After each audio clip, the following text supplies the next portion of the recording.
மாநிலங்களவையில் அடித்தட்டு மக்களுக்காகவும் சமூக நீதிக்காகவும் குரல் கொடுப்போம் என்றும் மாநிலங்களவை உறுப்பினர் தேர்தலுக்கான திமுக வேட்பாளர்களாக அறிவிக்கப்பட்டுள்ள மூத்த வழக்கறிஞர் வில்சன், கவிஞர் சல்மா, சிவலிங்கம் ஆகியோர் தெரிவித்துள்ளனர். சென்னை அண்ணா அறிவாலயத்தில் முதலமைச்சர் மு.க.ஸ்டாலினை சந்தித்து வாழ்த்து பெற்ற பிறகு செய்தியாளர்களிடம் பேசிய அவர்கள் இதனை தெரிவித்தனர்.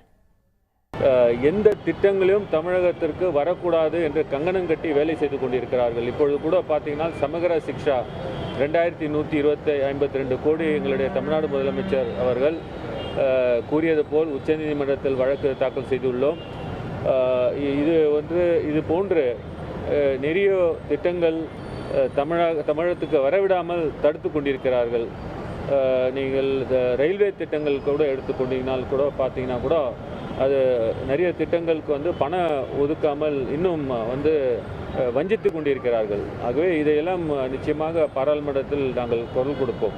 இப்படி எனக்கு கிடைத்திருக்கக்கூடிய இந்த வாய்ப்பு என்பது கழக அரசினுடைய சாதனைகளில், பல்வேறு சாதனைகளில் எத்தனையோ விஷயங்கள் அவர்கள் செய்திருக்கிறார்கள் பெண்களுக்காக. நான் ஒரு சிறு துளியாக நான் இந்த வாய்ப்பை பெற்றிருக்கிறேன். ஒரு பெண் நிச்சயமாக என்னுடைய குரலை அங்கே பெண்களுடைய நலனுக்காக தலைவருடைய சார்பாக பிரதிபலிப்பேன். உடனுக்குடன் செய்திகளை தெரிந்து கொள்ள சன் நியூஸ் பெல் ஐகானை கிளிக் பண்ணுங்க.